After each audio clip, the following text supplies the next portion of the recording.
Gina, you said that you wanted to start working on this problem in the cafeteria. Mm-hmm. So why don't we get going with it, all right? Okay. Great.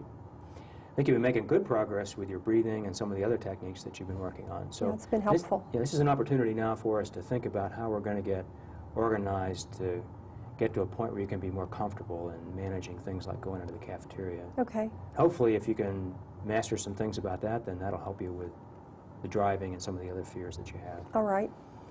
So why don't we just try to recap for a moment what the problem is in going into the cafeteria. Can you tell me about that? Sure. One problem is that it's usually really crowded at meal times, and so I get really frightened that I'll either be stuck there or I can't get out. They don't make sense, I know that. Mm-hmm. The other fear is that I might drop my tray and everybody would see it, or that I won't be able to find the people I'm meeting for lunch and I'll be lost. Okay. And then what's the worst fear?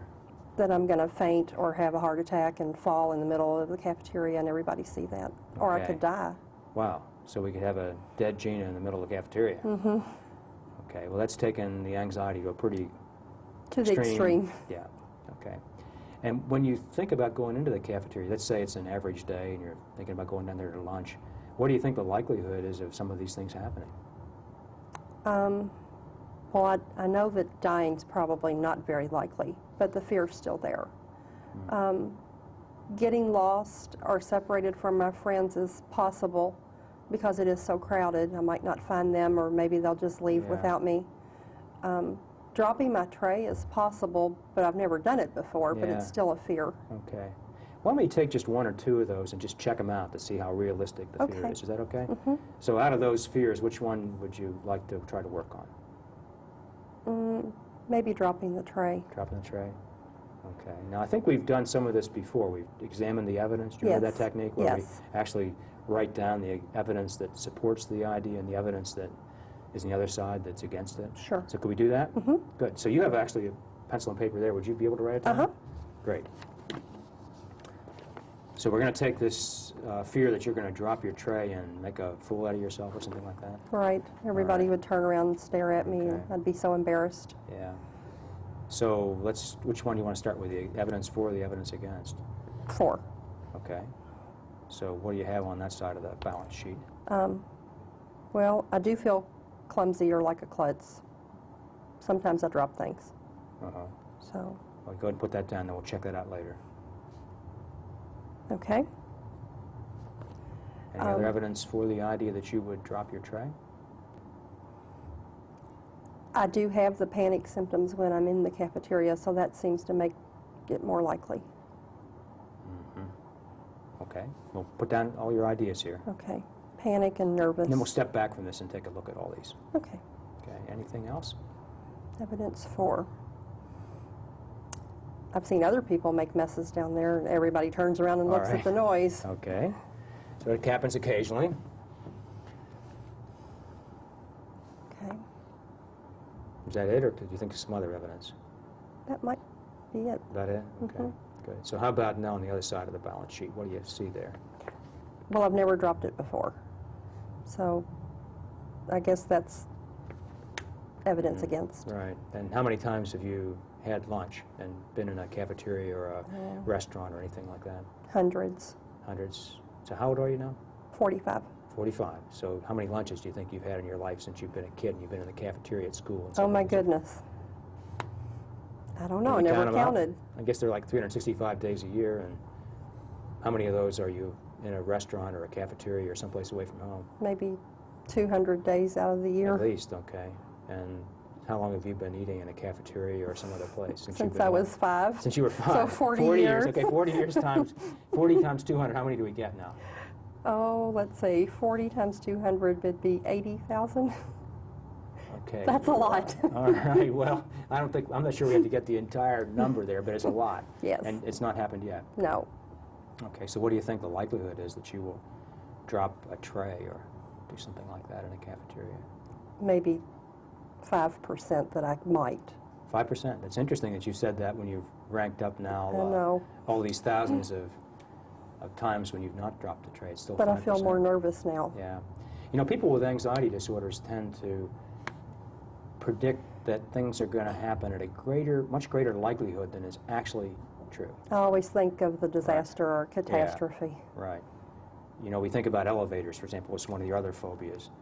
And for that, you have a very high, you have a prediction in your mind that's a very likely thing to occur, when actually it's probably pretty unlikely. And if we look at the track record, it's pretty unlikely. True. Let's take it another way. Let's say if we looked at all the people that come through the cafeteria at your place of work every day. Now, how many people do you think eat lunch there? Oh, 1,000. 1,000, okay. And in a year, how many times do you think people actually drop their tray down there? I don't know. I don't know either. I mean, once a month, once a week, I don't know. How many times I've seen people drop their tray. It occasionally happens. Right. And it's a little bit embarrassing when it happens, but let's say that it happens once a week or twice a week, and there are 10,000 people that come to the cafeteria. We're still looking at something that occurs, what, 1 in 10,000? 1 in 10,000, 1 in 5,000. So you're saying 5%. So what do you think about that?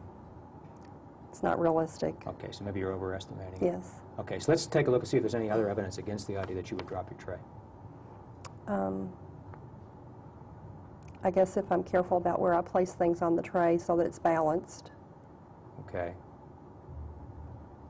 All right. Anything else?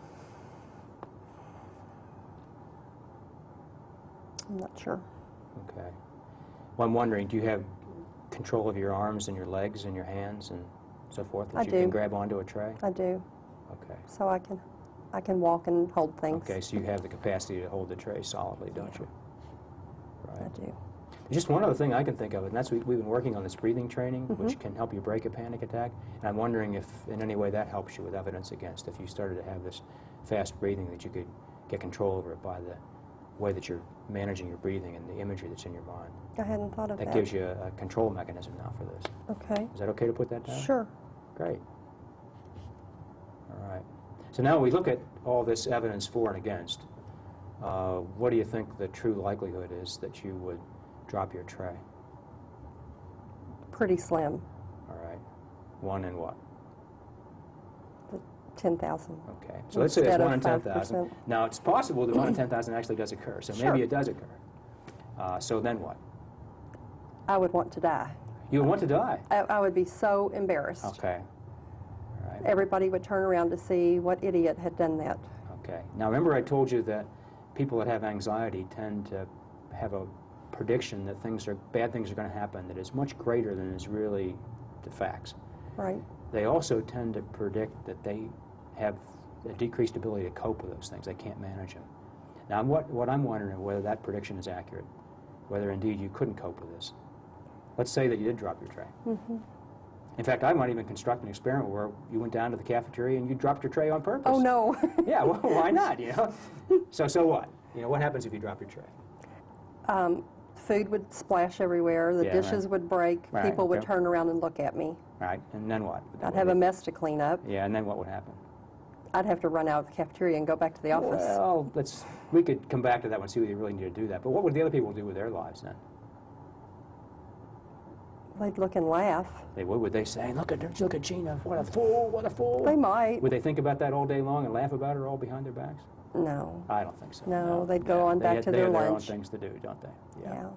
So it could be that you're building up in your own mind the consequences of this that are much greater than are actually the case. So maybe for homework what you could do is to write down what actually would happen if you dropped the tray. Okay. And then to think about how you could cope. You know, sometimes we've done these things called coping cards where you write down certain things you're going to do to cope with it. So I want you to imagine in your mind that you actually drop the tray and then to develop a coping strategy for how you manage it. Okay. Like, you know, you just said that you'd have to clean it up. Or you have to go get somebody to help you clean it up or whatever. Yeah. Okay? So Okay. think about a positive coping strategy, and then we'll come back next week and talk some more about that and figure out how to do this. I can do that. Now, what do you think about the idea of dropping your tray on purpose in the cafeteria? I don't think I want to do that You're yet. not quite ready for that? No. Well, you never know. It might be something that, you know, to challenge yourself, to sometimes take yourself a bit over the top, can really help you get full control over these anxiety problems. I've seen that in many people. If they're afraid of something, if they can just go beyond a little bit, then they can really feel like they can handle it and master it. But we'll come back to that another day. Okay.